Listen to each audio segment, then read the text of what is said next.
everyone, hope you're all doing well and welcome back to the Circuit Podcast.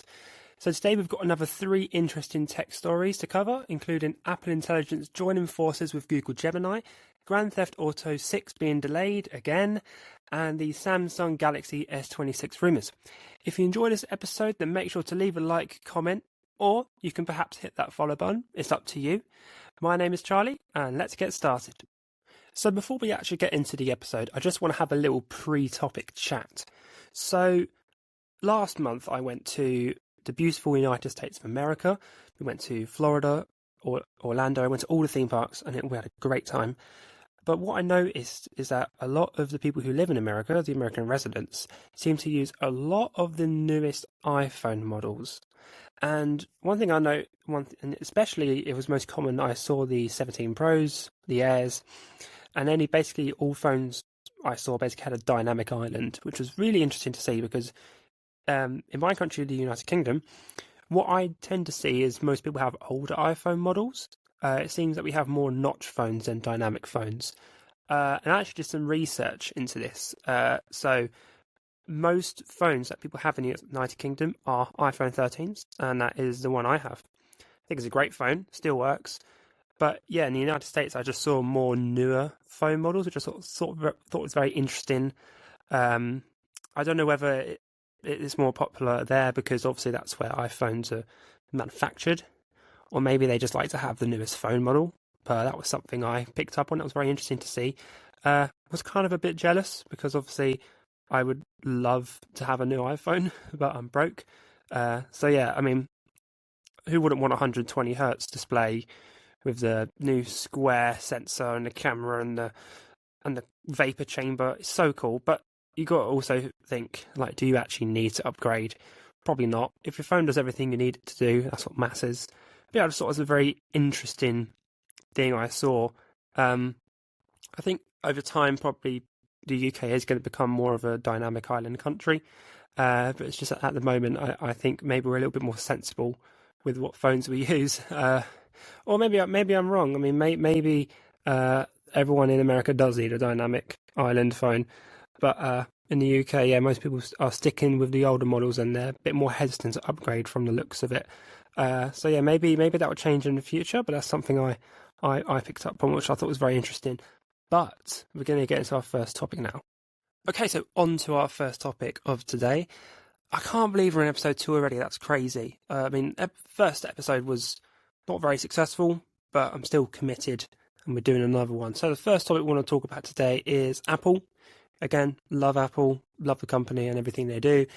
They might have made a few bad decisions in the past, but for the large part, I love them. They're obviously, last time we talked briefly about their Apple Intelligence, and obviously that's not very good at the minute, but they're working to improve it. So they are apparently rumoured to be working with Google Gemini next year to help improve their AI models. They're going to be, according to The Verge, they're going to be preparing to power its AI upgraded Siri with a custom version of Google's Gemini AI model.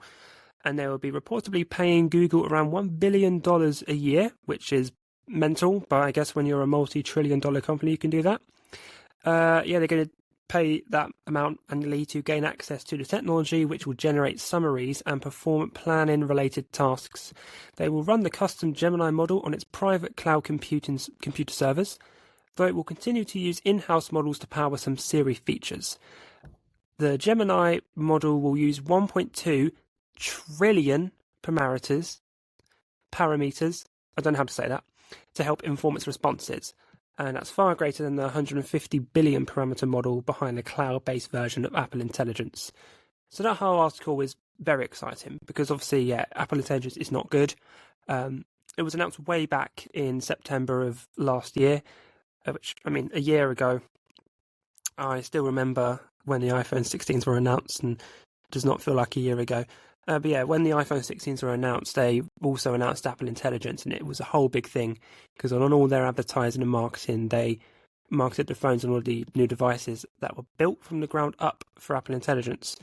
Now, obviously, people got very excited about that. They pre-ordered a lot of the phones thinking they were going to get all this brand new AI goodness, but they didn't. So when the phones were released, Apple Intelligence was not there. and many people weren't happy. There was loads of negative reviews. I'm assuming it probably affected the iPhone 16 sales, but I'm not sure about that statistically. I'd have to look it up. Yeah, but it took months for it to actually arrive. There was loads of, again, people weren't happy. But when it did arrive a few months later on an update, people were thinking, okay, good, this is Apple Intelligence is going to be here now. It's going to be what we're waiting for. They're going to cook. Spoiler alert, they didn't cook. They only released a few features. Many users were not satisfied with that. And I'd still say Apple Intelligence at the moment is still in the beta stage. I remember they released an advert with Bella Ramsey from The Last of Us using a feature from Apple Intelligence. And they had to remove it because it just wasn't accurate. And when it was released, those features still weren't on the iPhones, and people weren't happy. So it's still pretty dodgy now. I mean, on my MacBook, I have it because I've got the M4 MacBook Air, and I love the device. It's great, really good for schoolwork and just general web browsing. It's still good for gaming as well. I highly recommend it. I'll put a link down to my MacBook in the description if you want to pick it up for yourself, because apparently it is on sale on Amazon at the moment. You also can get it for student discounts. But anyways, yes, it does have Apple Intelligence on it, but I never use it because it's not reliable. If I want to ask it something, it takes forever to answer because it uses ChatGPT, and two, it doesn't really provide me with all the detail I want. It's only very brief, short summaries. The most useful feature I've used for Apple Intelligence is on emails. You can summarize emails. That's pretty useful, but it's a bit too summarized. I still want the important details, which I feel like it sometimes skips, which is very annoying. Obviously, iOS 26.1 and Mac OS 26.1 and all of that was released recently, and we talked about that last episode. They did add some more features for Apple Intelligence with the extra language support, so they've improved that ever so slightly, but it's still not very good at the moment. This whole update and partnership with Google Gemini sounds great. I'm expecting loads of cool features. I did some research, and a feature which users want, which I think is very interesting, is the transcription and summaries. So that's basically the ability to record, transcribe, and summarize phone calls and audio notes easily to recall key details, which I think could be very useful because obviously if you're on a phone call, you can only hear things once unless you get the person to repeat themselves. So they might have said an important detail, they've hung up, and you don't know what they said. Whereas on Apple Intelligence, what people want is they want the ability for it to basically look through your phone calls and pick up important details. I guess there could be some privacy concerns with that because there might be some personal details you don't want the Apple to be receiving. So I guess there is a problem with that. But if they manage to get it to work, I think that'd be really cool.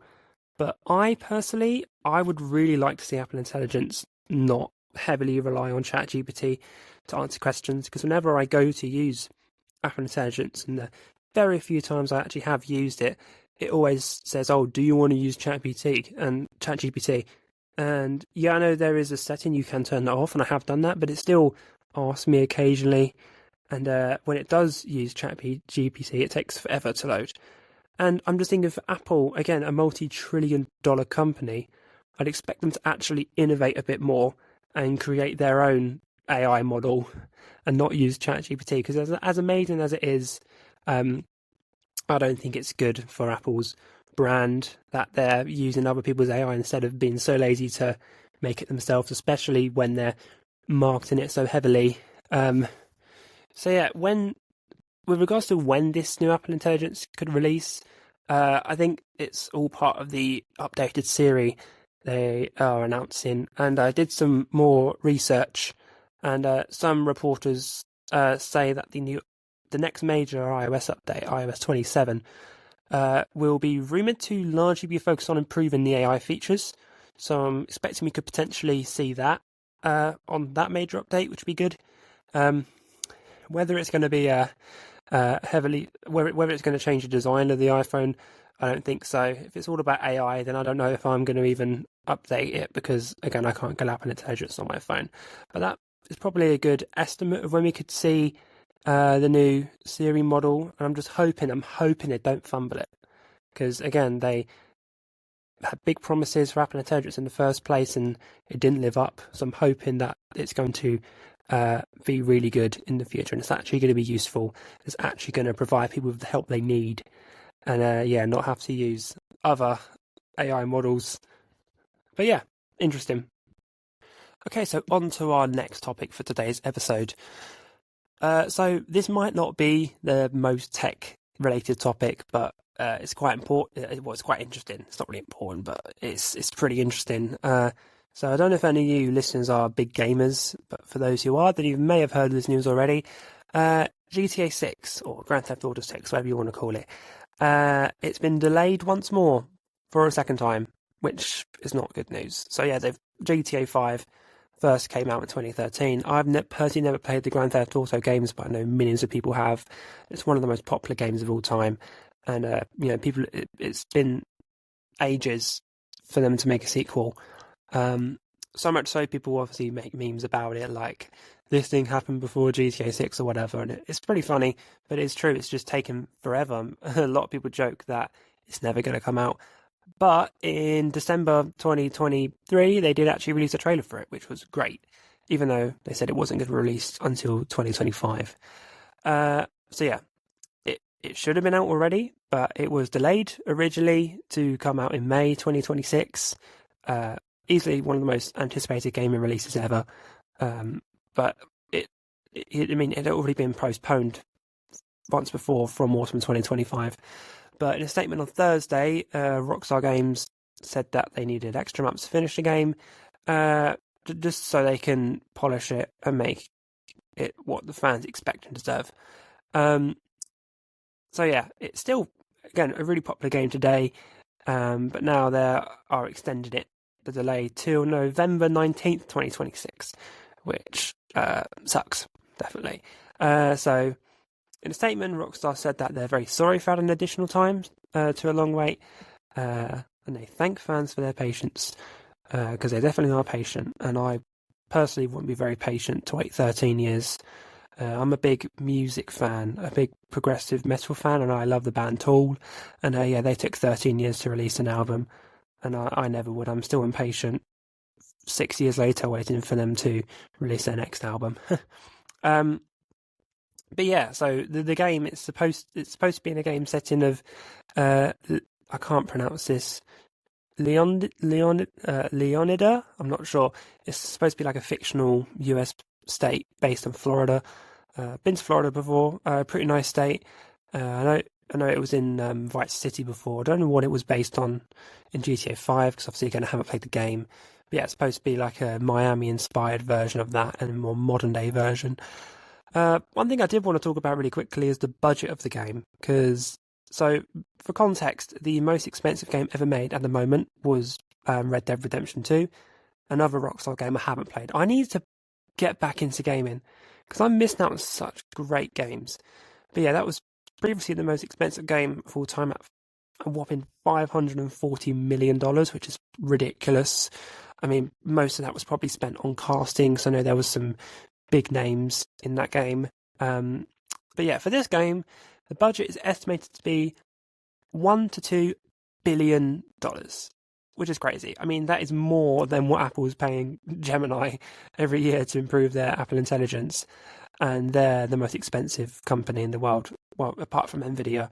But yeah, that is ridiculous. So I'm expecting there to be either really big cast, really big names, or I'm just expecting, not very big names, but a very well-built game, which is probably as expected because in the trailer it already looked very insane, and the graphics were already, unlike anything we'd ever seen. So, 3 years on from the trailer, they're probably going to look even better. So yeah, I might play the game when it comes out, or I might be, as our show speed said, 50 years old when it comes out. I might have kids by then. I don't know. I might not have time, or I might be dead. You never know. See, it's taken so long to come out. It probably never will. It's probably a big prank at this stage. But yeah, one thing I also researched on was what the estimated final release cost is supposed to be. Yeah, video games get very expensive. I remember they used to be like £30 in the UK or whatever, but now they're just getting so much money, and especially like Nintendo, they're charging an awful lot for their games. But if you go to American dollars, the final release cost is estimated to be around $70 to $80, which is already very expensive. But I'm assuming for a game that's taken, well, what would be 13 years to come out, but if it does come out in 2026, people probably aren't going to mind that too much, and actually it probably might be reasonably priced, especially for such a insanely high budget game. But yeah, there might be some deluxe editions released as well, which are estimated to be about $90 to $110, which is very expensive, but I'm assuming again with the high budget they have, they probably are going to put a lot into the deluxe edition. I'm assuming there's probably going to be a multiplayer as well, because the multiplayer is kind of what made GTA 5 really popular. But I'm also hoping that the story mode is going to be good as well, because again, the GTA 5 and the whole franchise is so beloved. So I'm really hoping it lives up to the hype. Probably the craziest statistic though is the install size.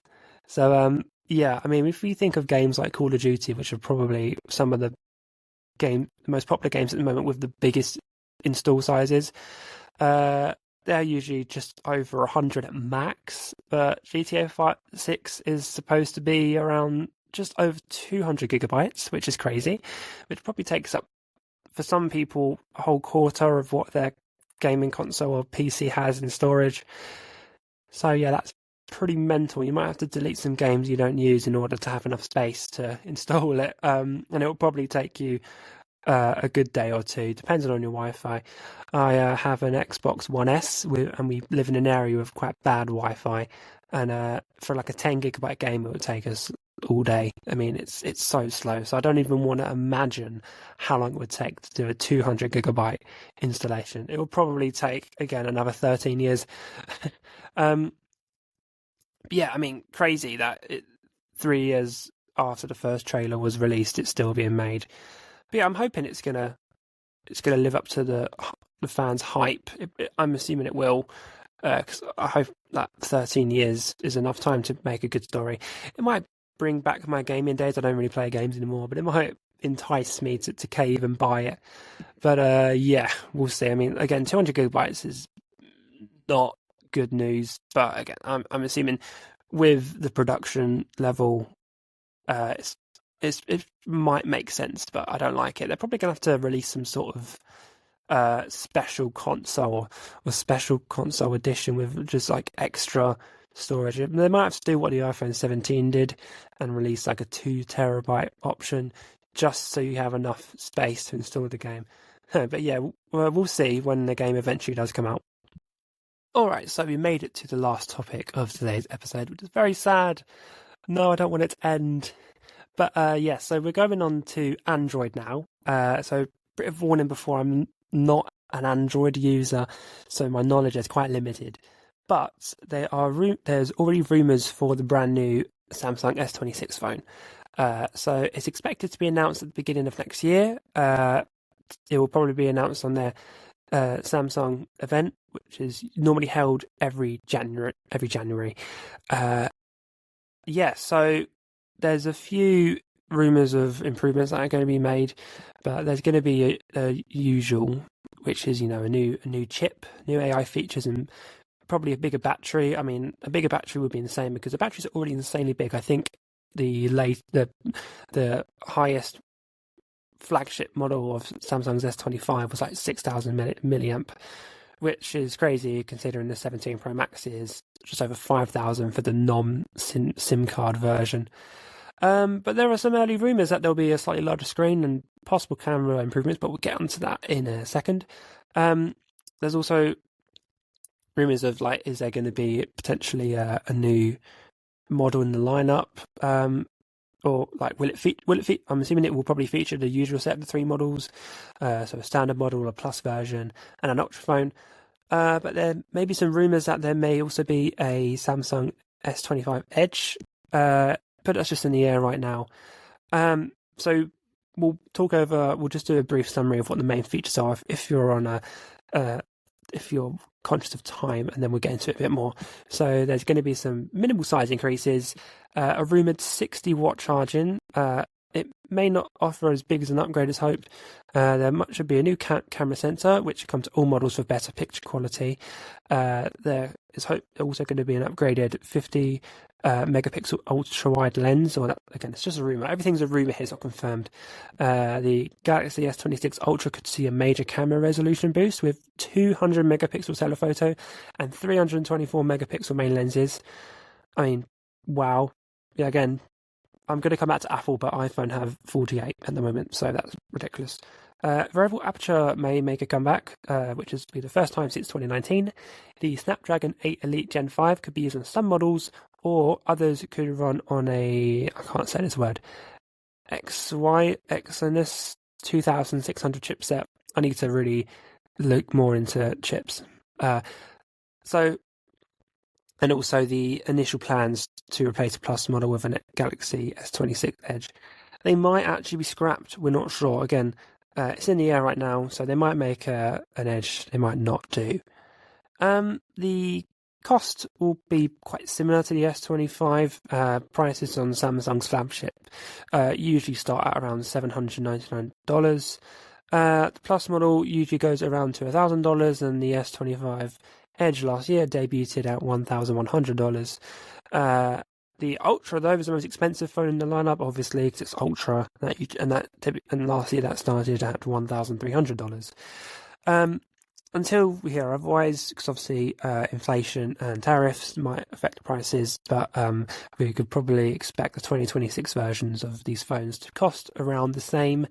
There was a recent leak that the Samsung could be increasing the S26 screen size to 6.27 inches, and the battery to around 4,300 milliamp. This is just for the standard version. I mean, they'd have a larger screen size whilst keeping the same pocket-sized appeal, whereas the Ultra may include some extra height with also a lower weight, but it's going to stick to the same 6.9-inch display, and that was from ICE University source. There's also some good news on the display front from the S26 lineup. There's leaked specs back up the increased screen size and battery, and there's also a rumour that Samsung is going to be turned into an M14 OLED display. So for context, that's the same panel that Apple and Google use on their flagships, and their displays are obviously amazing.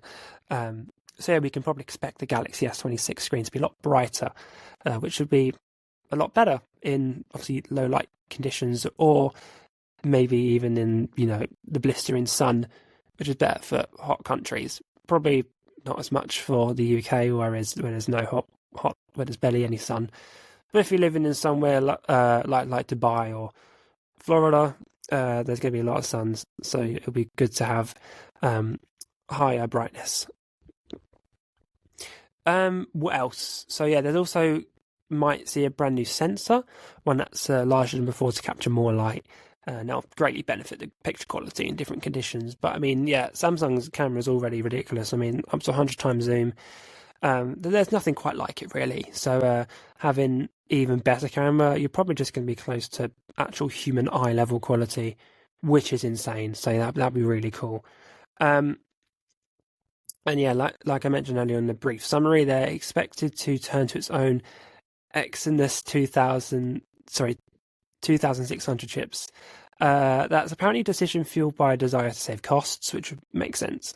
Though another part of that rumor claims phones released in the US and China will get the Qualcomm chipset. I need to learn this definition. I need to learn what it means.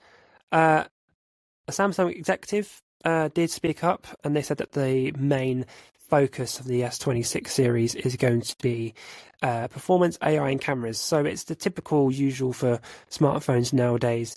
But you never know; they might change some features with the UI. That could be pretty cool.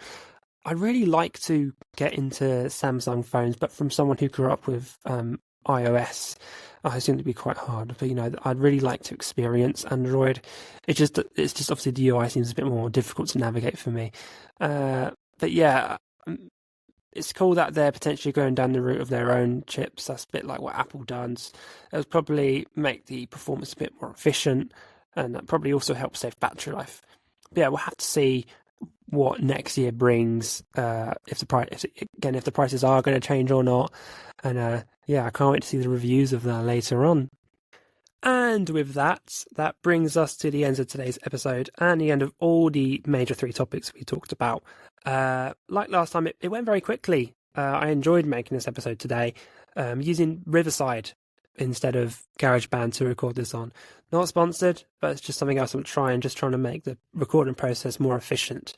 I hope you guys enjoyed this episode. I want to apologise for the delay in this episode. I know I said it's going to typically be on every Monday, but I did have a very busy weekend and I didn't have enough time to record and edit it.